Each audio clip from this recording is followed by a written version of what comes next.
Excuse me. Excuse me, nurse. Yes. My name is Randall, Frank Randall. I received a call from a Dr. Edwards. Yes, sir. One moment, please, Mr. Randall. Thank you. He's here. Ah, Mr. Randall.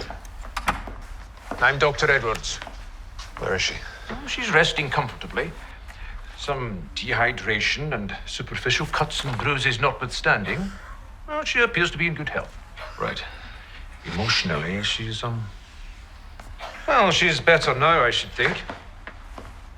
We gave her a sedative last night, and today she's much calmer.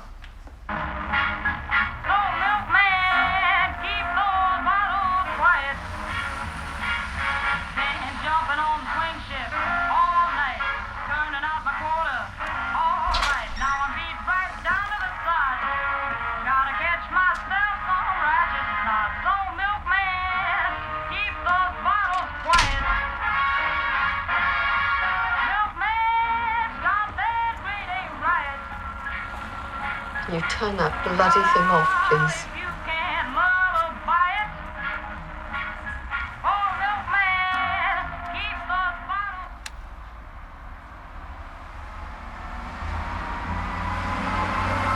It's so noisy here.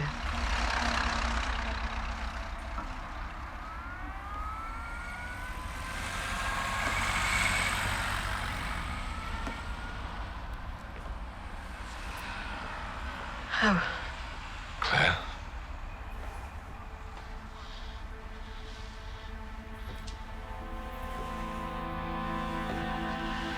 Frank. Hello. I'm back. And I am so grateful. Are you? Of course. With all my heart.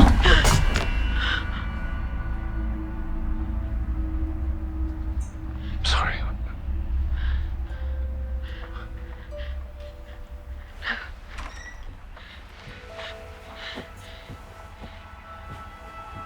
It's not you.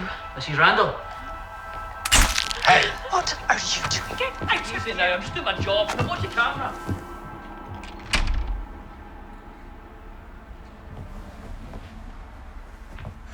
Claire. I've spoken with Reverend Wakefield, and he's prepared some rooms for us while you convalesce. No one will bother us there. Do you know if Mrs. Graham is still in his employ? Mrs. Graham? I didn't ask, but I would assume so. I need to speak with her.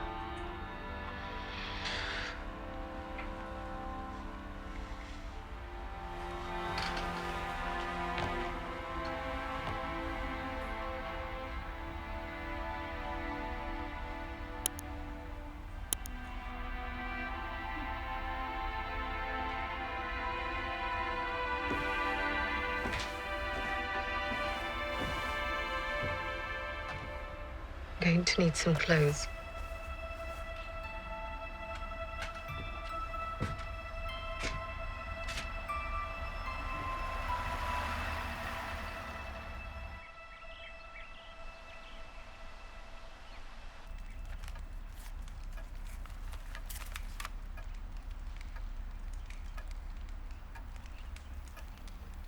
Has she said anything? No, only pleasantries. I've received an answer from my friend, Professor Atkins. Oh.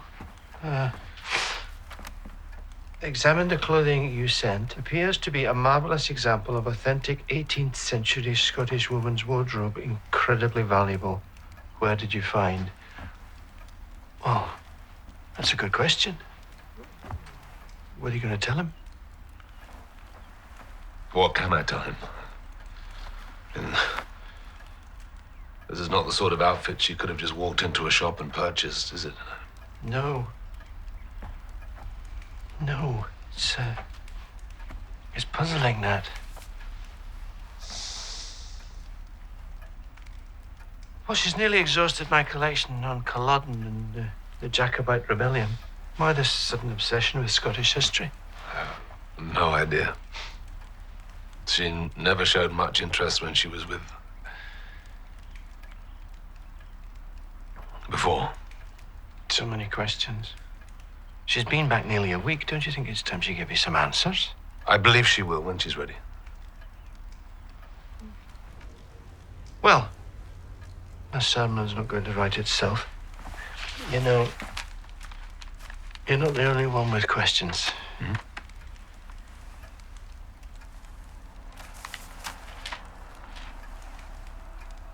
Devil take the press. That's not likely. Even the devil has standards.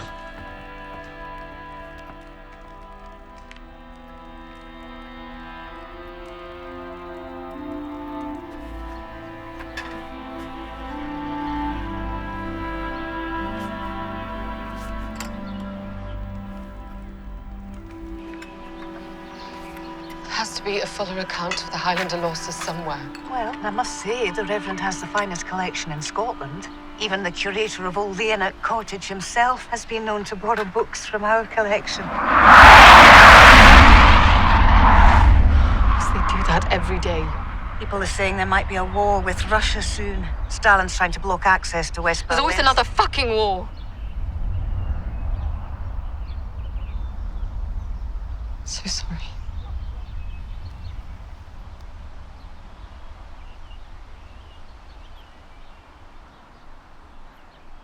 No, he didn't even know what that word meant.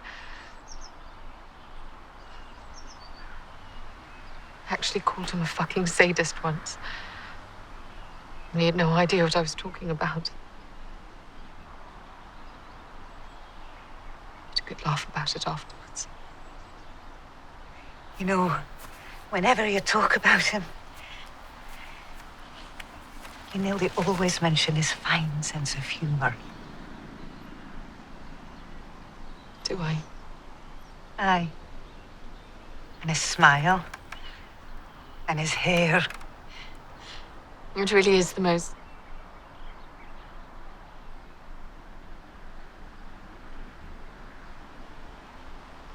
was.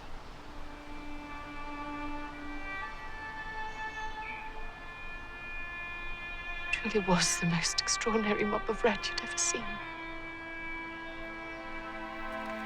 So, You don't have to say it. I know he's dead. Dead and buried and mouldering in the ground for the past 2 centuries. I just want to know. I just need to know if he really did die on that battlefield. he told you he would stand and die with his men on that bloody moor. Do you have any reason to doubt his word?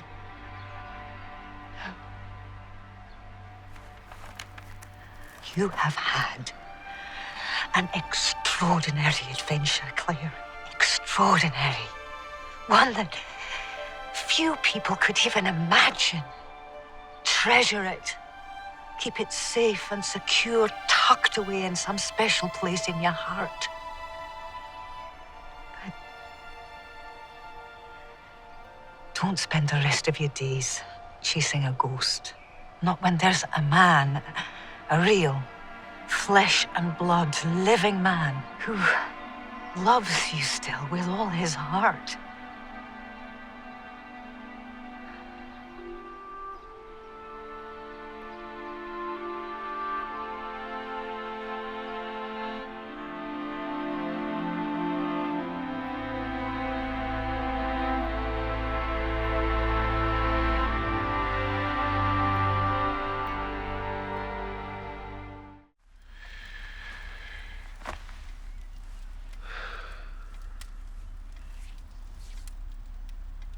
It's quite the leap of faith.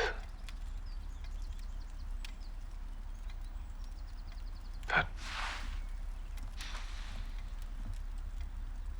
it is one that I am prepared to make as well.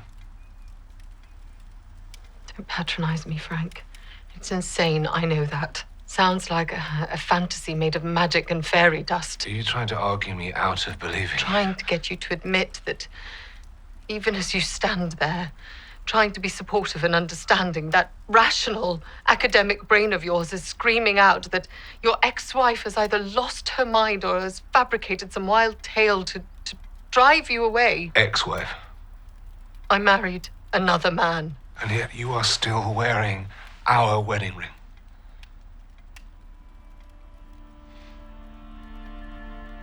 Claire, I admit, it is hard to reconcile what you are saying with anything resembling logic or even natural law. But, Claire, I think we are beyond that. Truly, all that matters is that you're back. You're back. Frank, I was with another man for 2 years, and I loved him deeply as his wife. A point you have made several times. I do understand, Claire, but I don't think you understand my perspective. What it was actually like to have you just torn away like that. I'm sorry. No, please. That was...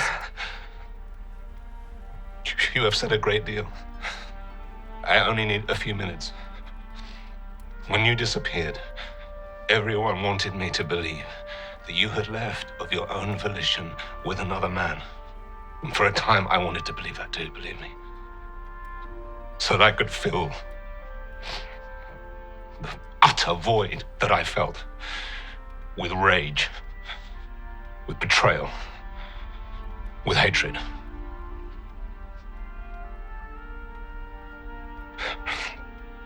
But I couldn't. Because deep down I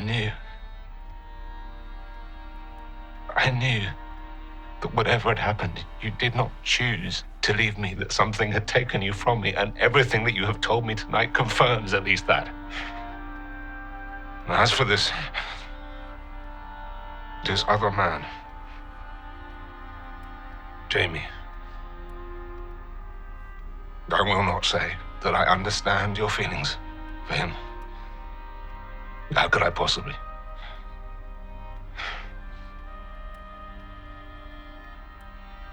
But I can accept them. I can accept that you did feel that way. That you had this experience with this man, and that leaving him broke your heart. I can accept it.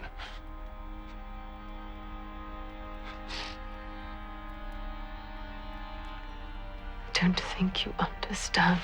Claire, I once told you there was nothing you could say or do to change how I felt about you. I meant it then, and I mean it now. I love you, Claire, unconditionally, no matter what. And here, now, in this time, darling, I'm your husband, you're my wife. We can still have a life together, please. Claire. I'm pregnant. Pregnant? What? God, that's wonderful. How is that? How's that?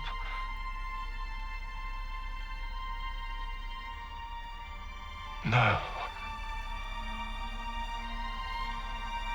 No. It's Jamie's.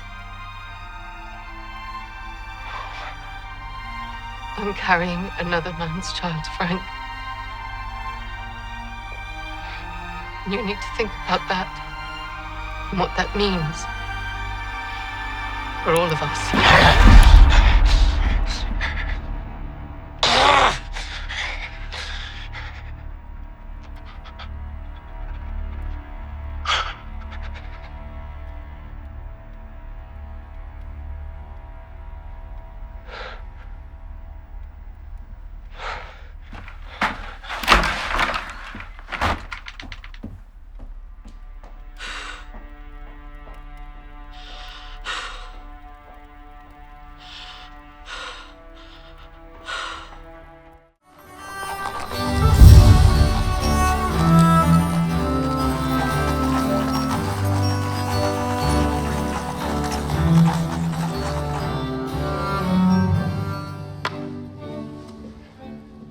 Our involvement in Austria has depleted our resources. The king is not inclined to fund another foreign adventure. But I'm here to play chess, not to debate politics. And I will have you in 3 moves. What is politics? But chess on a grand scale. How long have you been planning that? Since you opened with the Spanish game. I'm going to get you. Check.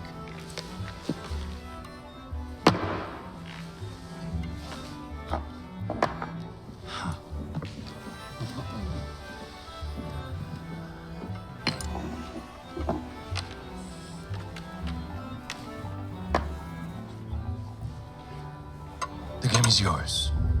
Again. You played well. But if I may return to more pressing matters, when you and I first met, you offered to be of service if ever I needed you. You know, James, if you desire my help, it would not be a bad idea to lose a game once in a while. I respect you too much to allow such a cheap victory. I give you permission to respect me, Les. Now, how can I be of service? Tell Prince Charles what you told me.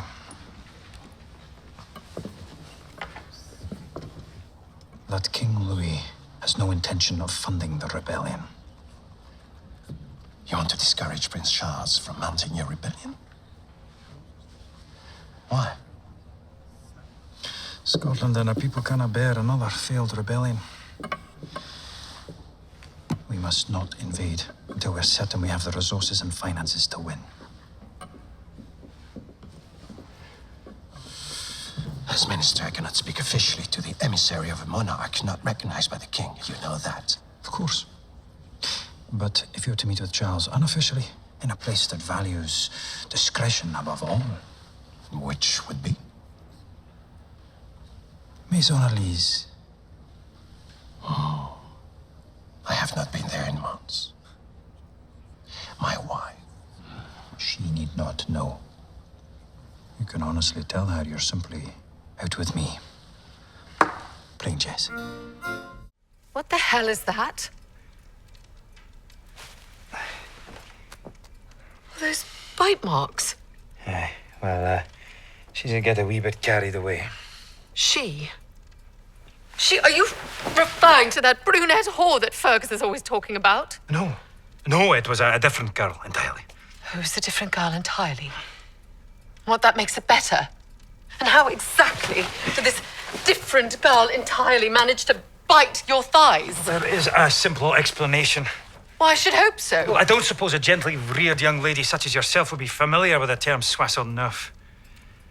Oh, I know what 69 is. Well, she's rather insistent about it. Although I think she would have settled with a 6, the 9 could go hang. Well, I suppose she was so insistent you just had to accommodate her. No, I did not. We have to believe me, Claire, nothing happened. Oh, so I'm supposed to believe that you got those bites defending your virtue? Well, I didn't say I wasn't tempted. I wanted to, badly. Yeah, I was filled with lust, but... Yeah, I don't think I'm explaining this properly. No, I don't think you are. Because so far the only thing that you've explained is that while you've barely touched me in months, tonight you were driven mad with passion by some whore. Yes! No, that's the great thing, don't you see? I've tried for so long to find a way back to you, but to not see that bastard's face every time I take you in my arms. But tonight I started to feel like a man again. With another woman? Nothing happened. And it was actually you that made me believe it was possible in the first place. Me? Aye. You told me Randall is alive. And now I can be the one to end his life. I lifted something from my heart. I began to feel I should stir up those feelings inside myself so I could feel that way again with my wife. So you had to stir yourself up with a whore before you could bring yourself to be with me? No, that's not what I was... You know I've been struggling for a long time. Struggling? Do you know what I've been struggling with? Trying to be patient with you and understanding. And all the while I've been dealing with carrying our child. Of course I do. We've barely even talked about it. We hadn't even talked about babies' names until Duvernay brought it up at your stupid chess game. I feel like I've been going through all of this all on my own. I'm here. I am with you. And we will have this child together, but I don't think you understand what it's been like for me since what happened at Wentworth. Well then, tell me, goddammit. Talk to me, make me understand.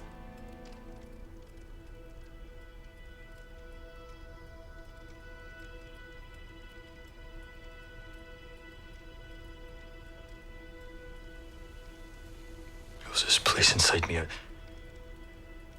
place I think everyone has that they keep to themselves. A fortress.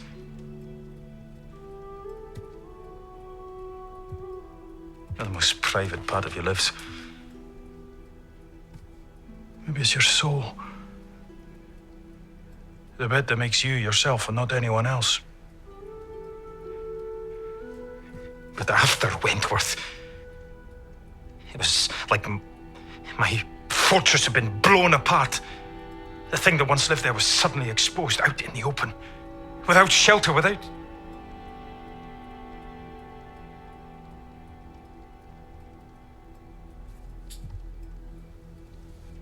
That's where I've been ever since, Claire. Naked. Alone. Trying to hide under a blade of grass.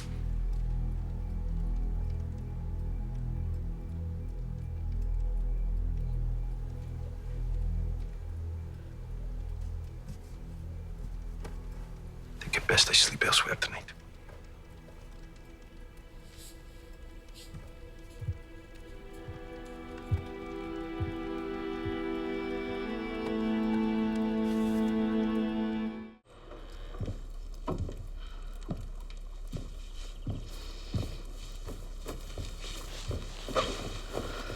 Milady, forgive me. I did not know you had arrived home. That's all right. Do you wish a bath? Perhaps something to eat? Where's my lord? Suzette. My husband's brace is there. He's obviously back from Le Havre. Where is he? Milord has gone to the Bois de Boulogne. Well, why would he go to the woods? Milord was called to Maison Elise. Prince Charles needed his help. Soon after he arrived, Milord got into a fight with an English officer.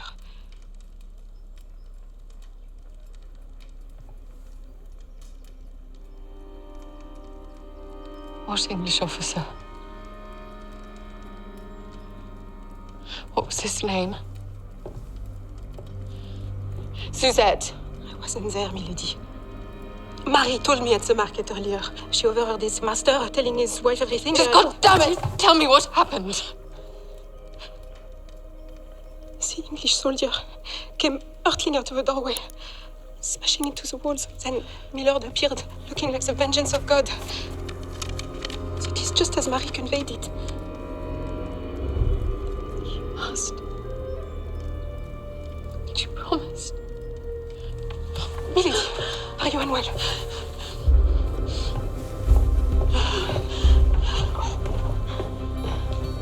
Milady!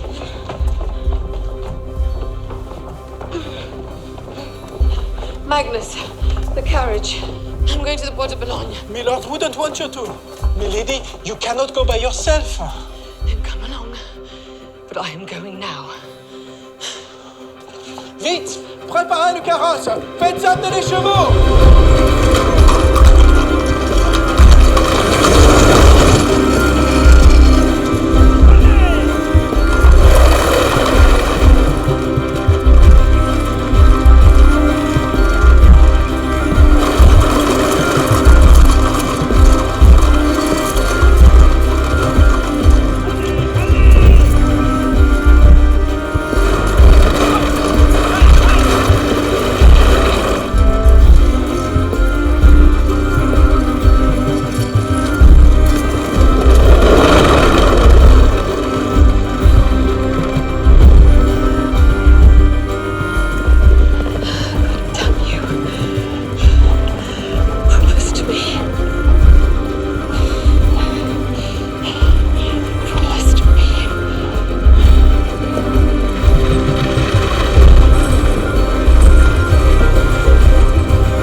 the fading light to find this, to stop them.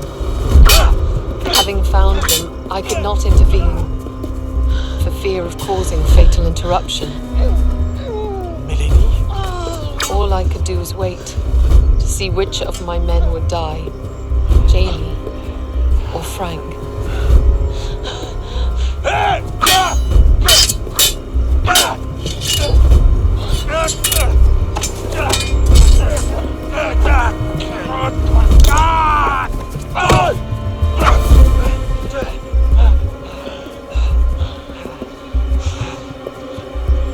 How does she forgive you? Huh?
Lâchez votre épée! Lâchez ça immédiatement! Roi, lâchez votre arme! I have to get you home, Milady. No, Vita. Mother Hildegard. Respirateur! Ne bougez pas! Arrêtez-vous! Jamie!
Thank you, Fergus.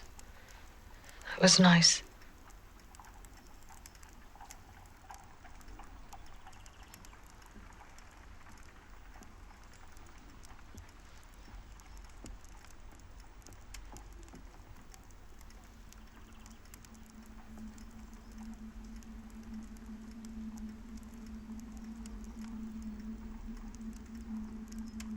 What is it? Nothing, milady.